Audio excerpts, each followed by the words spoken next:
Hello, and welcome to another edition of Who Did It Better? And my name is Peter Cho, and with me is Christine Brooks. what? You have a last name this week? I Crazy. don't know. I know. I was thinking how it was weird. I didn't say it last time. I Because don't. I just don't like saying my name. You don't feel that way? no, because there's something about my name that people, I think, like saying my last. Yeah.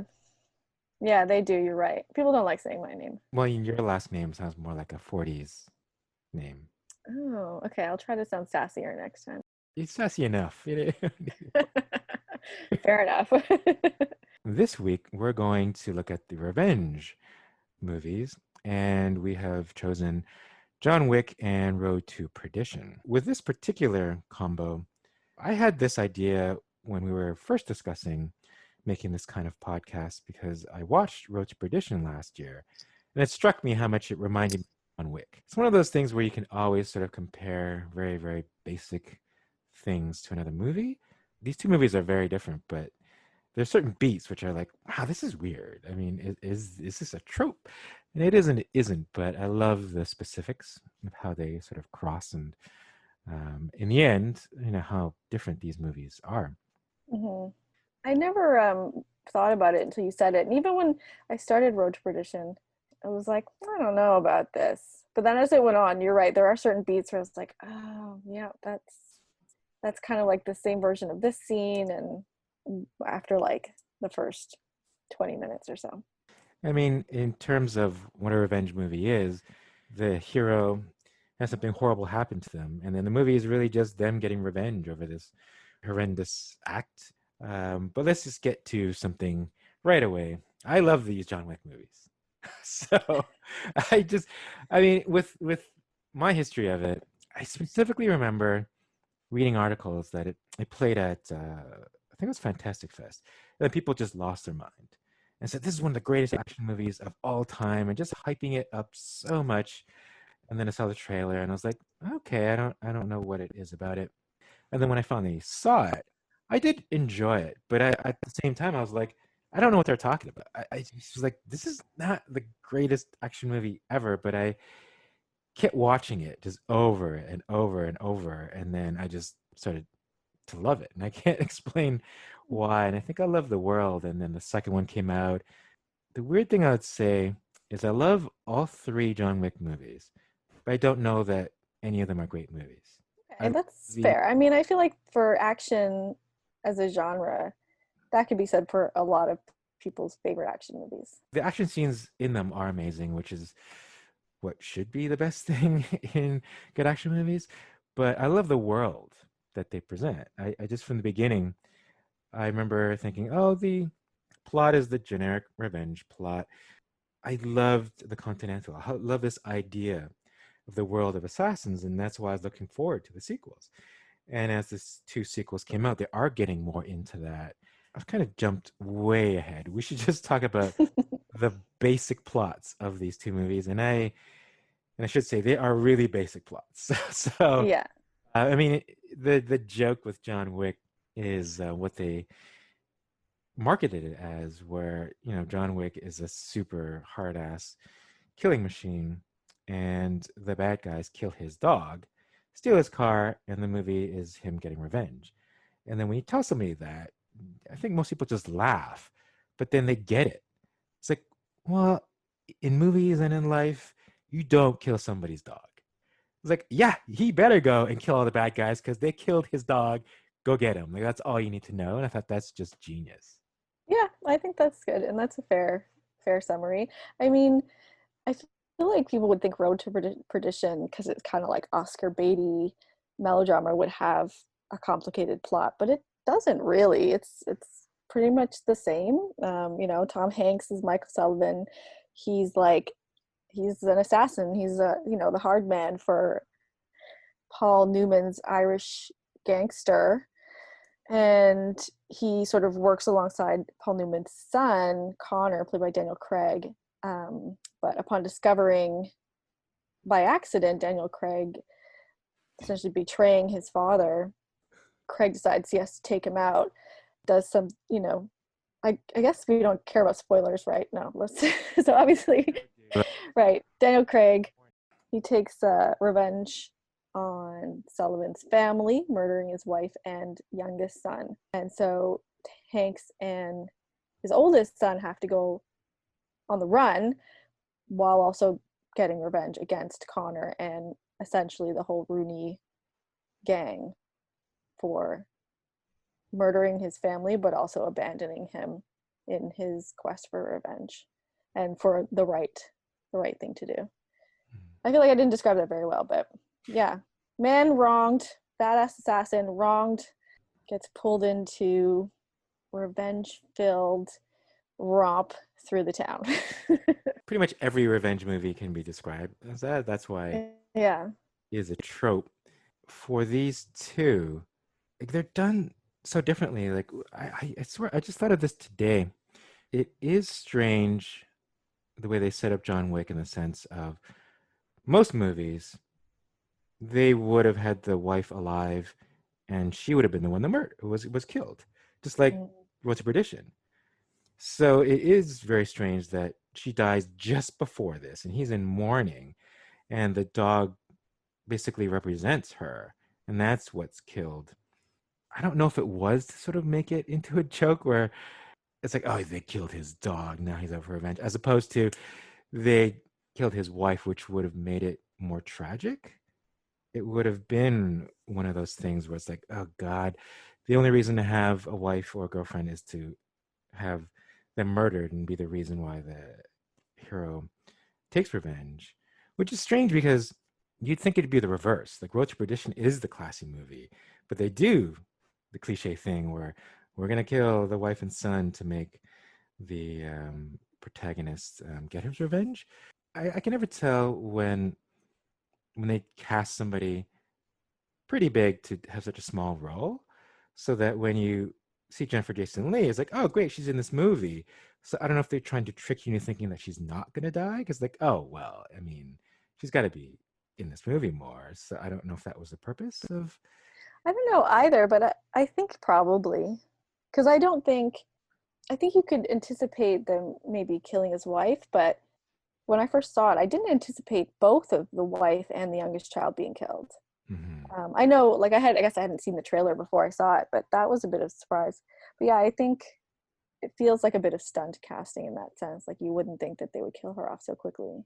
Yeah, but one of the things I learned about John Wick, and I couldn't verify it, is that it could have been based on something that actually happened. Oh, I think I read something like that too. Like the guy who wrote Lone Survivor, that Peter Berg movie, Right. an incident where his dog was kidnapped and he kind of saw them, so he chased after, like he drove after them, sort of with the thought of, you know, taking these guys out because you don't steal someone's dog. He did end up calling the cops, and he didn't end up taking any kind of revenge on his own. And I wrote down the quote. It says they were later sentenced for animal cruelty. And oh, I forgot to even mention his name. It was Marcus Luttrell. He was a Navy SEAL, so he has experience in shooting people. He said, "I spared them because I've killed enough people already." Oh, they should have used that line in the movie. Exactly. So I was like, "Oh, that's so badass." That's pretty good. And apparently the dog's name is Daisy, like the name of the dog in John Wick. This is a good myth if it's true or not.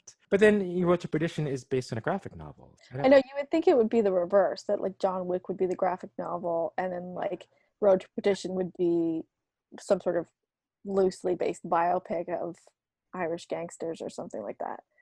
Like a lot of these things are reverse of what you would expect Hmm. in terms of how they did things.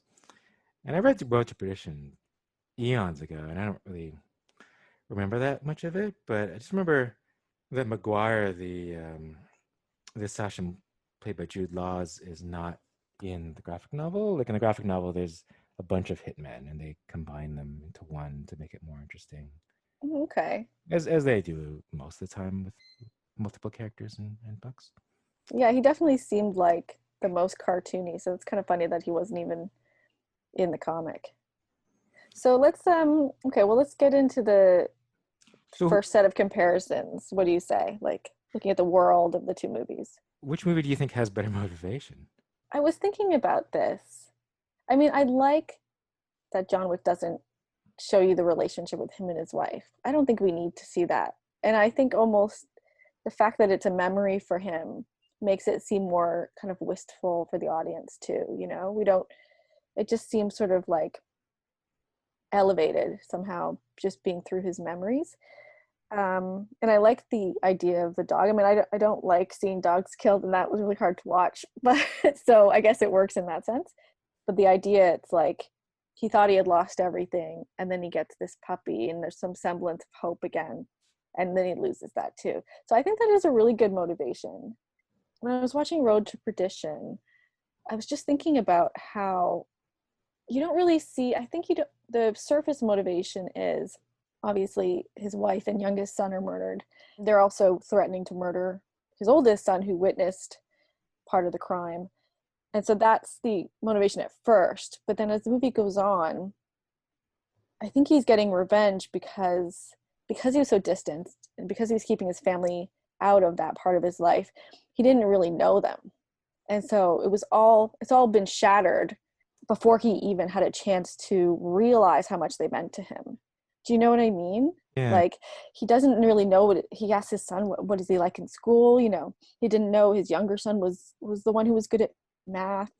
And it's only maybe like three quarters halfway through the movie that he realizes these people he's protecting he didn't even know, and now it's too late. And I feel like it's almost like not just revenge but redemption. And I so there's something about that motivation that I kind of like.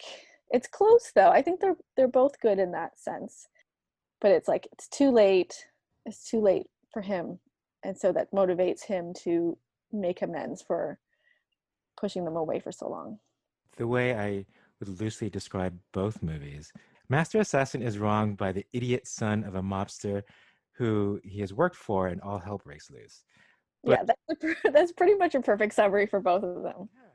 that's what struck me for both. But then it diverges instantly, where in John Wick, Alfie, like Joseph, like he's just a slimy guy who wants to steal a car and just it's like, well, I'm gonna just kill this dog because it's making noise. So he just doesn't know what's going on. Whereas in Road to Perdition, Connor is jealous of Michael. So he's like, I'm just gonna wipe them out because I'm gonna be the boss anyway. This guy is almost like my dad's real son. So if I get rid of them, then really am gonna be the boss and have no competition. And Road to Perdition really is about Michael learning about his son, who's actually he calls himself Mike and his son is Michael. So even then, it's the duality of that sort of linking that. Whereas John Wick has none of that. It's just like it's right away. It's like, yeah, he is just a pure killing machine, and they try to keep your sympathies for both characters, I find, by making it reluctant. Like John Wick literally left the life, and he gets pulled back in. He can't even control himself. Like every time people say back in this, like, no, you don't want me to come back. I will kill everybody if you make me do this. So don't make me do this. In Road to Perdition, pretty quickly, Tom Hanks' character, like Michael, doesn't really want revenge. Like he just wants to leave. Mhm. Like he tries to flee, and it isn't until he sees the assassin who he spots instantly when Jude Law, he comes into the diner. It's like, oh, okay. And then when he realizes they sent an assassin after him, that's when Michael goes after Capone and organizations because he doesn't have a choice. It's like, well, you won't leave me alone, so this is what I'm going to do to you if you don't stop. Wasn't it also though? I can't remember in the timeline. I think he wanted out. Well, not didn't want out. I think he didn't necessarily want revenge on all of them. I think he just wanted revenge on Daniel Craig. But they Yes. wouldn't give him that. So he still wanted revenge. It just didn't become that all encompassing. I gotta wipe everybody out until the assassin showed up. Yeah, yeah, that's true. Like he goes to the Capone organization or what's left of it, and he seeks permission because he knows he needs protection if he does this. And then when that's rejected, he's like, okay, I have to get my son to safety. So he goes to the organization. but he knows he can't even do that, so he has to take care of them. So which one works for you? Like I don't know that I can totally choose.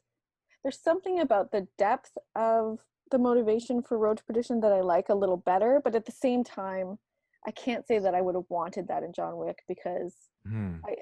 I think if it got too deep, I would not like it or like it less. You know what I mean?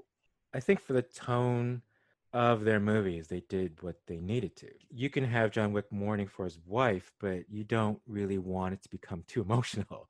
Like it is a focus on revenge and the action scenes, whereas Road to Perdition is about relationships, and you do feel for the loss of the family there.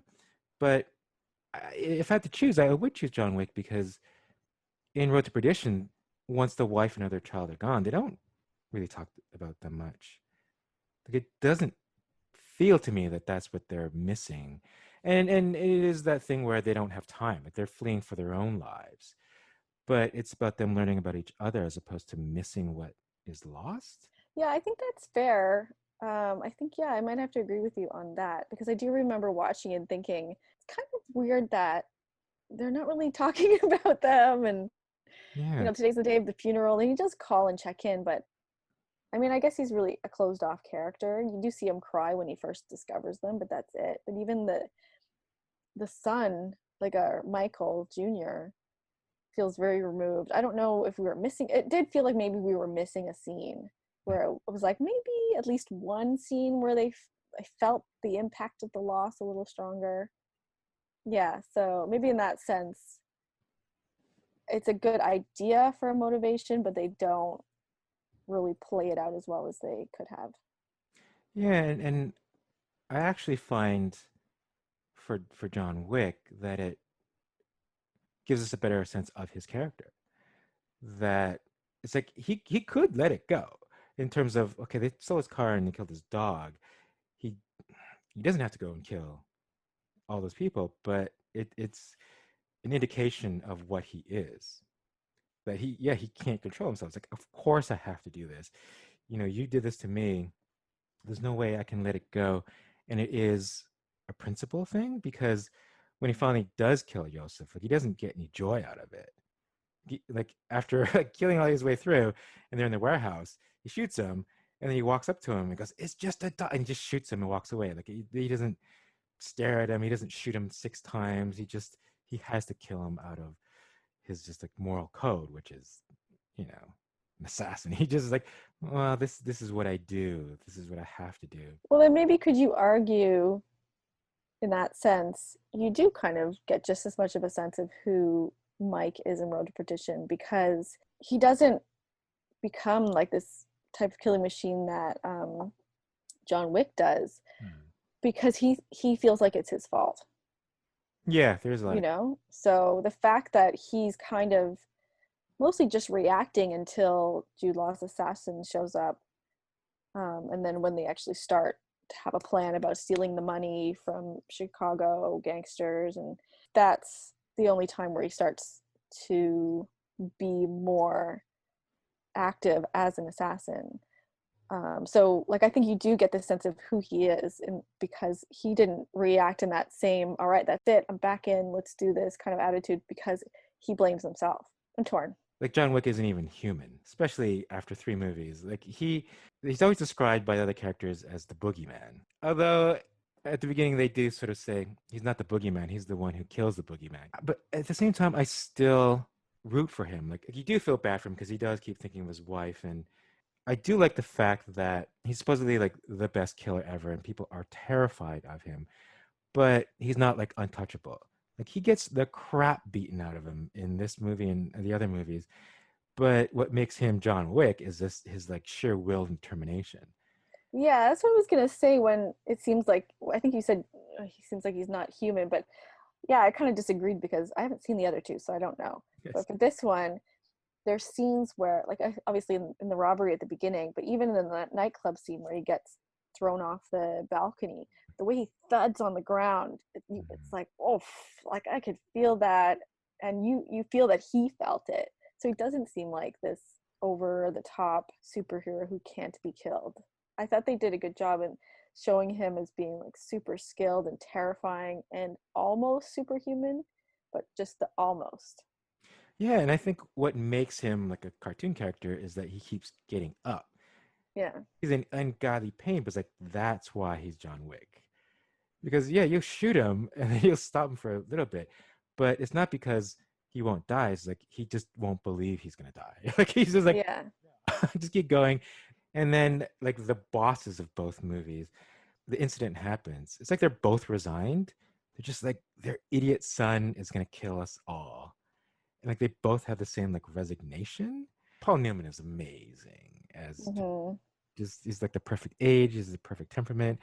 And then when he's at that dinner table telling Connor to apologize, and he's just like, "Oh, I'd kill you if you weren't my son." Like, why? He hates Yeah. him. Like he hates his son. He does. The Connor was right, but because his son, he has to take care of him. Like, he is, torn, and it breaks your heart. And the same with Vigo. Like he beats the crap. He actually beats the crap out of his sons. Like, do you know what you did? Like you've unleashed the monster on us.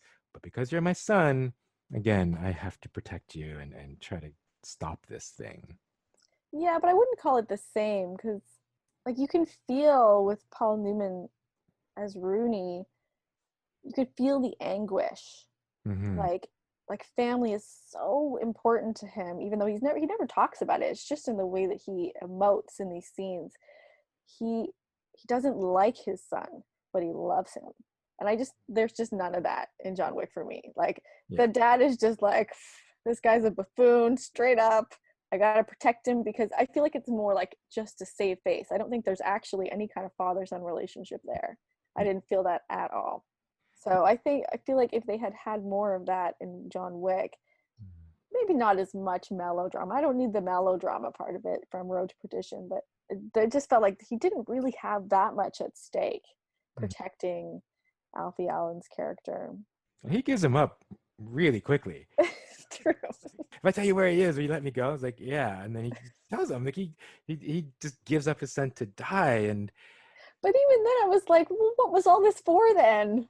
exactly, that was just so bizarre. I remember that really bugging me. Well, that whole sequence, which is will divert a bit.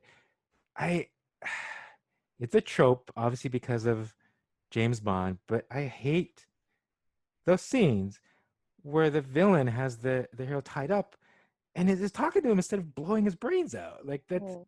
and I know it's a trope because it's like you need that face to face and you need to have some exposition and all that. But the way this is set up, it's like Vigo knows Wick's not going to stop. There's no bargaining with this guy. The thing I like about that scene is, as we discussed, where when John Wick's just tied up, but he's the one threatening everybody. He's just sort of like, "Tell me where he is, I'll kill you." There's like no fear of being tied up and being murdered. Why are we wasting time? And I just love that. Yeah, that scene didn't work for me at all, probably for the same reason. But the final face up between, you know, Vigo's the father and then John Wick as probably the guy he wishes was his son, but it's never they never hint at that in this movie, so you can't even really bring that element into it. That was more interesting when it's just the two of them Hmm. ready to duke it out. I like that better. And then obviously there's like that's one of the beats that I noticed in Road to Perdition when Tom Hanks as Michael Sullivan faces down with Rooney, Paul Newman, on that rainy street with all of his henchmen. It felt very, very similar in that sense, like that other final face off between the real villains. All he really does want to do is kill Yosef. So once that's done, he isn't going to kill Vigo. After that, he feels like he does have to avenge his son, but Is that part two? no, in John Wick, right? So then, in terms of Oh. Did I miss something? get John Wick to go after Vigo, then that's why you had the Marcus character, the William Dafoe character, because Vigo has to kill somebody, and he probably knows he can't kill John Wick, so he kills Marcus and tries to flee. But that sets in motion of John Wick again trying to get revenge. Like, now you killed my friend, now I have to kill you. So again, it's very tenuous, but Yeah, I just didn't it didn't work for me. It got to I literally when I was watching it, I was right. I wrote, why is Willem Dafoe in this movie? it's just that. It's Like, just to make John Wick to go and kill. but it's like they had 3/4 of a movie and they were like, well, this is I feel like this shouldn't be over yet, but we've already killed the main villain, so what do we do? Let's have him kill. It just felt so stupid, tacked on. He has to kill Vigo though. I know, but like, just And in why? I just didn't get that motivation at all. I felt like Willem Dafoe being in there, double crossing him. It felt really flat. like, it's not a character. The only reason he is there is to die, as like the wife in Road to Perdition. But even like, okay, so there's just Jennifer Jason Leigh in Road to Perdition, where you're like, oh, that's weird that she's in this movie just to die. But I feel like all of John Wick, every time a character showed up that I like, they were either only in it for one scene and they were gone. So I was like, oh, that's stupid. And then, or they would show up and get killed immediately, which maybe for some people was like made it exciting because you didn't know who was going to live, who was going to die. But I had the opposite effect where I was like, oh, there's all these great characters from The Wire in this movie, but they either do nothing or get killed immediately. Mhm. Or like Willem Dafoe, and then Ian McShane shows up randomly, and then like, why is he in? Why are these people in this movie? It just felt like it was wasting my time. You gotta watch the sequels. I'm done. Like, that's the thing. Like, I love the content out there. I love that whole idea of the assassins, even though it's insane. I'm glad that the sequels do expand on that. Like, they had hopes for a sequel. Keanu Reeves, particularly, I mean, he said he took the role because of the emotion his character goes through about the loss, and of course the action scenes. And he kept saying, we got to think of the consequences of people's actions. I don't know that things were planned out for the sequels, but one of the things that is a big issue is they steal his car. He doesn't get that back in the first movie. But he's driving a car almost similar to it a few scenes later, to the point where I was like, is that his car? Like, how did he get this car? Yeah, he's a different car, and then of course he gets a dog at the end, so that sort of comes full circle. Yeah. But the beginning of part two, which you're never going to watch, is him getting his car back. Oh, great. Good for him. So it's I think it was like, I think we forgot something, and they sort of take care of that loose end. It's like, You think that they just realized when they finished the movie they forgot to give him his car back? Because again, John Leguizamo shows up, one scene, pieces out. that happens in a lot of movies. Not this many. The rules of Continental, one of them is, you don't conduct business on continental ground, and the woman breaks those rules. Right. I don't know what she was expecting. Like, she wants to make money to kill John Wick. She knows you're not allowed to kill somebody on the grounds. So then when Perkins gets called to meet, Ian McShane's character, it's like, what was she expecting? Like, Yeah. the rules is, if you do that, you die. So Don't go to that meeting. that's like a thinking where it's like, okay, you can take the money, but you have to run. Like, you killed somebody, and you're just still walking around New York. It's like, oh, of course I'll meet the guy who runs the Continental, and then he gets her brains blown out. I know. But again, that's one of those things where it's like, okay, that's one of those idiot plot points just to show the audience what happens. Hmm. You make a character dumb, which I don't like. It's just like, yeah, you would not do that, but you have to show how the rules work. But Sure. um, Well, on that note, I have to say I disagree. I do not like the world of the Continental, which is why I probably will never watch any of the other ones. Because if it gets even more into that world, it's the best. it's so cheesy and not even in a fun way. I just don't like it. I'll tell you two things. The sequel, there's a world of assassins, and they pretend to be homeless people. Uh-huh. And the leader of that group is Lawrence Fishburne. It's Morpheus. How do you not love that? It's the two of them back together. Okay, I can appreciate the sort of fandomness of that. I like Lawrence Fishburne too, so I'm cool with that. But it's just like when he first walks into the hotel, I was okay with it. You know, Lance Reddick Hmm. from The Wire. Love seeing him. Like, right, another interesting person showing up here. That's cool. But it's when they go into that club, that club in the back where Ian McShane just hangs out at a booth, I guess. And all the assassins are like sitting around, schmoozing, drinking martinis, listening to weird, lame new jazz. No, I don't buy for a second that an assassin bar would have that jazz band playing in the background. I'm out. As we go on, there's things I'll give it credit for. I love me some Keanu Reeves. Love all the actors in it. But I just like it just felt really cheesy without being fun or funny. Like there's times where I was like, I think this movie thinks it's funnier than it is, but it just wasn't for me. Yeah, I think the humor out of this first one is just the outrageousness of the kills. But Really. even that um I wasn't really reacting in that way that I would at other action movies where you're just like, oh my god, did that just happen? I really liked the fight scenes. That was by far the most interesting part of it. I thought they were choreographed amazingly. They were dynamic, they were fast. I love how they were basically the antithesis of every other action fight sequence in every movie from for at least, early 2000s to now, where there's hardly any CG, if probably not. Sometimes it seemed like none at all. A Yeah. lot of wide shots so you can see the actors doing the work. It all felt really real and it felt clean and fast and fun.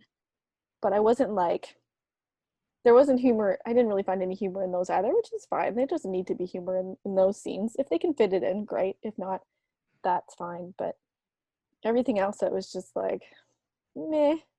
Hmm. I see. The directors, Chad Stilinski and David Leitch, were the stunt coordinators on the Matrix movie. So that's how Or they met, and that's why they wanted to do this. And I think Keanu Reeves was sent the script, and he sort of pushed for them to direct this. Now, do you feel the fact that that movie is directed by stunt people? I don't think I thought about it when I first saw it, but coming back to it, I could tell that it was people involved in stunts, and I mean that as a compliment because of the way the scenes were done. Like immediately, the fight scenes are interesting. Hmm. Like they're exciting, and they don't look like rubbery CG bodies, and the editing is much better. Like you can tell that they practice it, and it's like a dance, and I like that. And then like overall directing wise, I think they did a fine job, but I guess it's more the writing.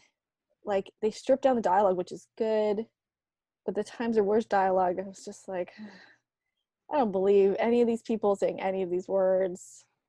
I don't know. It just didn't hit any marks for me because it was more cheesy. It felt like sort of amateur writing Hmm. rather than fun amateur writing of dialogue, I guess. Like I don't need it to be Shakespeare, but I need it to be interesting in some way. And if it's not going to be like really great one liners or funny, then that's a problem. And like, I think Keanu did a fine job, but I feel like there wasn't really that kind of fun back and forth that you sometimes have in action movies with the anti-hero and the villain. I think his character is too serious to do any of those type of things. And the strange thing is Vigo is the one that's more of a source of humor, and apparently he added a lot of that. Yeah, so I think that's where it's lacking because even with Willem Dafoe's character, when I was listening to some of the commentary, they said that seeing him juicing in his kitchen is like the first time you really spend time with him. That was Willem Dafoe's idea, Yeah. right? So, and I think that's great. So I think that speaks to a lack in the script, but I think it also maybe speaks to the directors amping it up in all the ways that they know how, which might not be script wise, but it's in action. So I can't really fault them for that. It's just interesting to look at two movies of the same subject and the way they deal with those assassination scenes so completely differently. Hmm. I do kind of like with the John Wick, it's like this sort of fast paced, modern. dance collision. And then with Road to Perdition, it's more like balletic, operatic, slower, and there's so much less of it too, obviously. But that, like, even they almost take it too far. Like, I wouldn't say. I think I definitely like John Wick's better because, like, for example, in Road to Perdition, that final shootout where Tom Hanks takes revenge on Paul Newman and his whole crew, it looks beautiful as like a wide shot. The whole rainy scene with all of them, all of his bodyguards sort of evenly spaced out through this dark street. I know what they were going for in that sort of slow panning camera, or would it be panning or tracking? I don't know. I don't remember. Where each of the bodyguards drops dead one by one with Paul Newman standing there.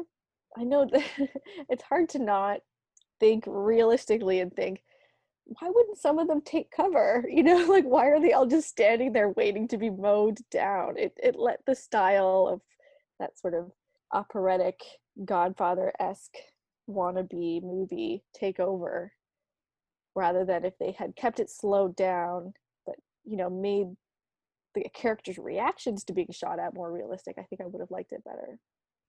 Like, were you ever scared of Tom Hanks's character? I mean, that's the issue with like this kind of casting, right? It's Tom Hanks. No matter what you tell me he is, Yeah. it's you still have empathy for him, and except for I think the scene in the office where he's set up to be killed, like you don't see him like killing people. Like in that scene, yeah, you don't see Tom Hanks mowing them down. It's just characters falling because like you don't think of him as a bad guy. I don't care what they say. It's Tom Hanks. He's the good guy no matter what other characters say of him. So even when he's killing Paul Newman, you don't think, oh, there's a badass finally getting revenge. Like the whole movie is about the sorrow, and it's raining, so you know it's that kind of metaphor too. And in both these movies, so matriarchal figure, the patriarchal figure, I'm sorry, they both get killed in the rain outside in front of a car, and in for the idiot sons, they both walk up to them, shoot them in the head, and then walk away. It's like they just there's no joy, and they're both done the same way. That's what again struck me. I'm like, that's weird, isn't it? Like The only thing that would have made it more similar is if he had been able to kill Alfie Allen in that spa. yeah, They're both in the bath. exactly. There was moments where I believed that Tom Hanks wasn't a good guy. I don't know if there was any moments where I believed he was a bad man. Hmm. Does that make sense? Yeah. Yeah. Like, he's not really likable. I don't think you really fear his power. And you definitely don't have that you got him kind of revenge.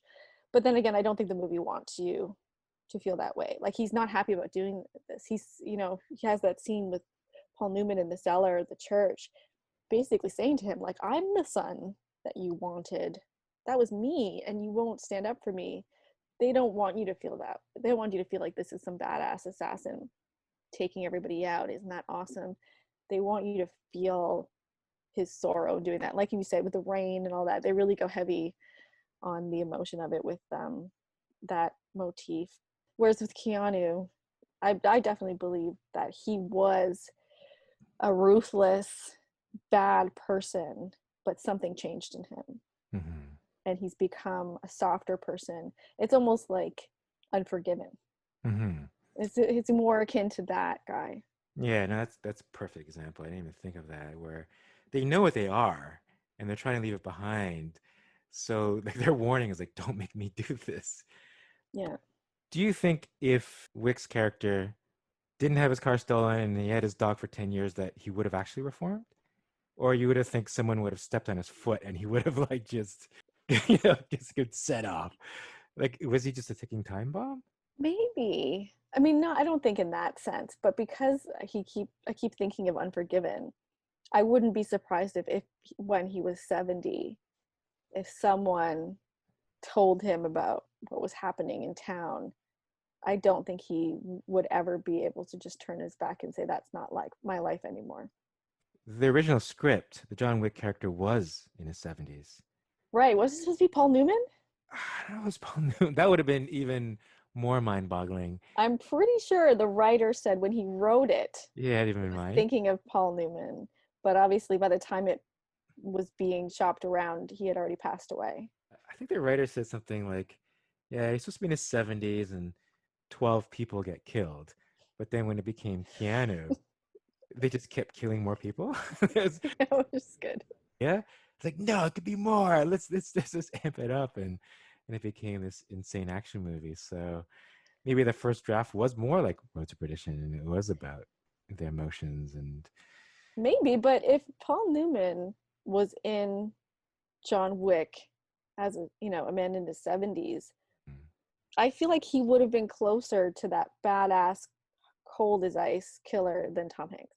Because mm, even though you don't really spend a lot of time with Rooney in Road to Perdition, those quiet moments where you see his ruthlessness, he sold it, man. Like you believed that although he cared, like he loved his son, would never give him up, not without a fight. mm, That he's done bad things and he's reconciled it, and he's just like, this is just who I am. I'll never lie to you about it. I'm a bad person. Like I definitely believe that Paul Newman was more hardcore yeah. than Tom Hanks. Yes. I would. Like there's moments where he is scary in that movie. Yeah, I always think of just that dinner table scene where he's just like when Connor realizes like, oh crap, my dad's really pissed at me, right? And I really love Daniel Craig's performance, even though he is another character you don't care about at all. He's just like the bad son. And I remember that I think he was announced as Bond like a year after this, and I just was confused. I'm like, you mean the idiot son in Road to Perdition is going to be James Bond? Like that loser? Because I hadn't seen anything else he'd been in, or I just never remembered him in anything like that. That loser. That's so harsh. It's like, what? Diving little weasel in Road to Perdition? But Did you believe Daniel Craig as a hitman or a gangster? You didn't, or you did, but just the loser one. the Alfie Allen character had more impression than Connor did in Road to Perdition, because it just, yeah, like his sole trait was this, oh, he's this conniving, pathetic son. Like you don't even get that many scenes with him. Like he whines to his dad one time. It's like he's in the hotel and he's that you see him, I think, one more time trying to stand up to Stanley Tucci's Frank Nitti character. But Hmm. for him, like he's total cipher. And again, in terms of the functioning in the movie, that Alfie Allen as Joseph is better because you want to see him die so badly. Like he's Hmm. such a little shit. He's so good at that role. Like I feel like that's his. He's been typecasted for sure, but he's really good at it. I think Road to Perdition is a better movie just because it gives all around better feeling of characters. But I like John Wick better. Like of the two, like I'll always watch John Wick. Like I love the feeling that it gets.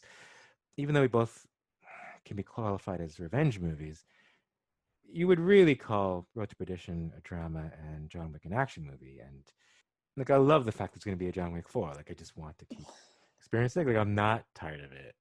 I'm just happy for Keanu, and that's it. And I don't care otherwise. The thing with Keanu is just so bizarre because I was one of those people at the beginning where I just dismissed this kid. Like, God, he just can't act.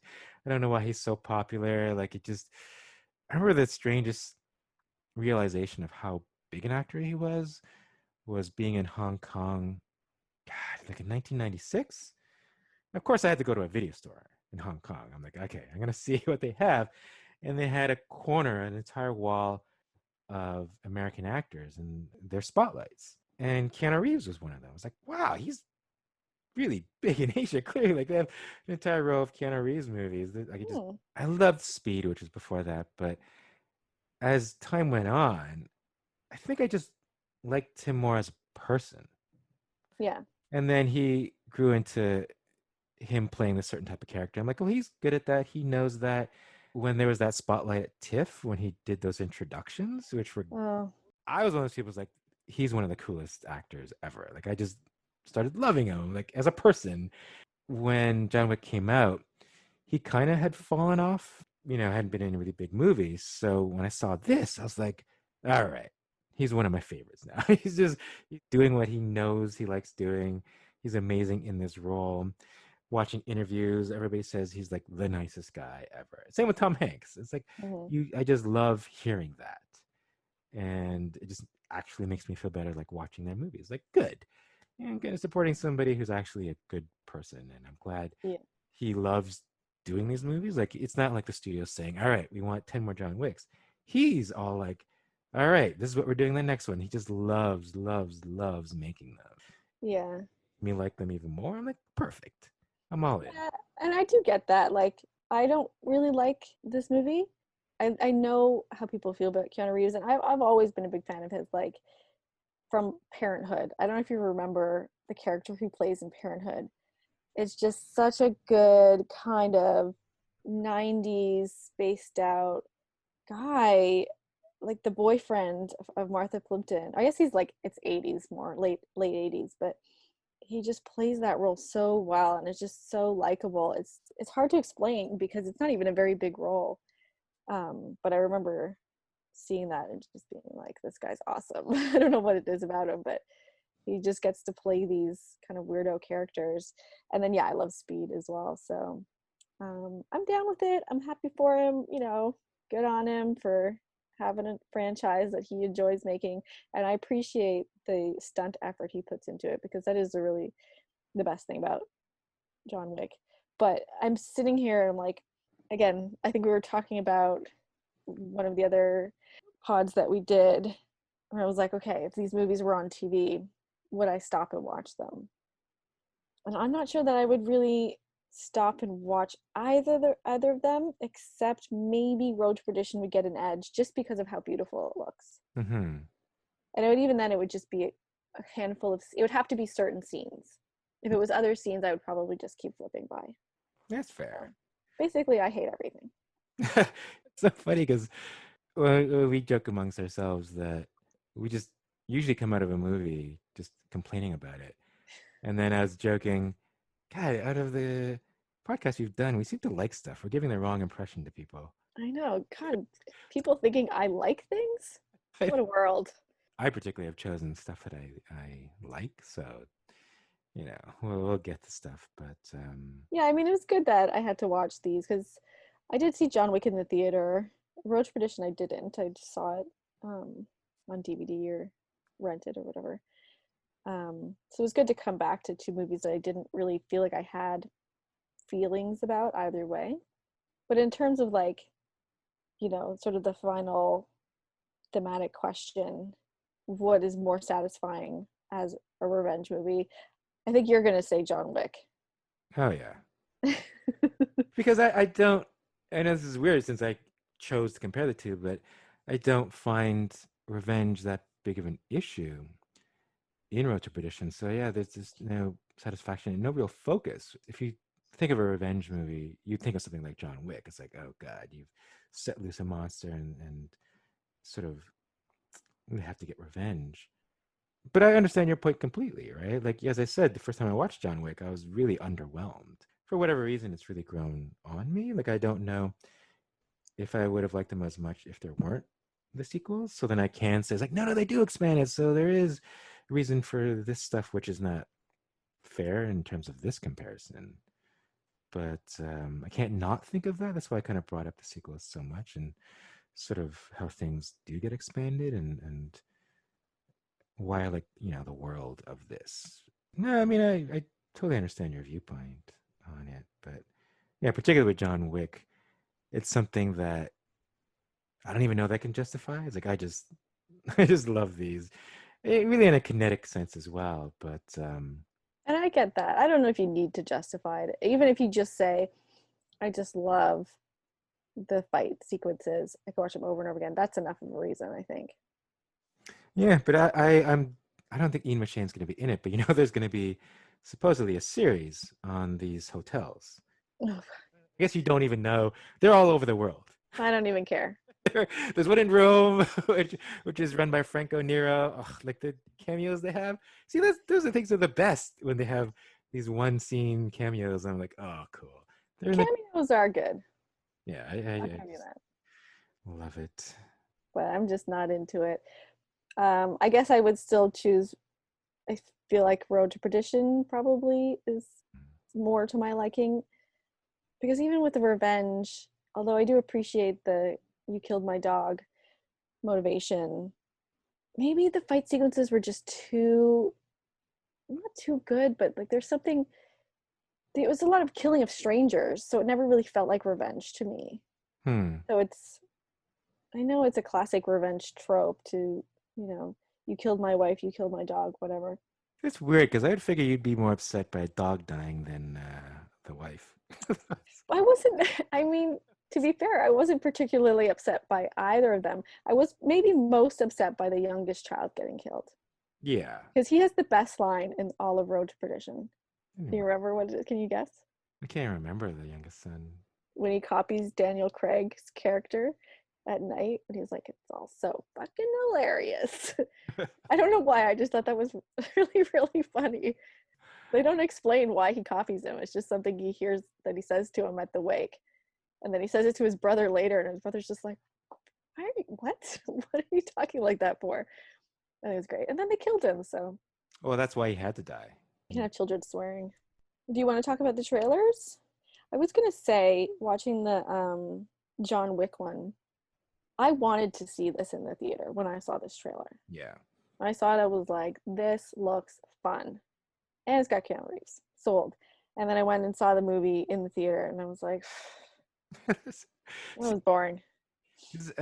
Yeah, because I find, again, their plots are so simple that they kind of blow the revenge reasons, but that's fine because it happens so quickly. It doesn't matter.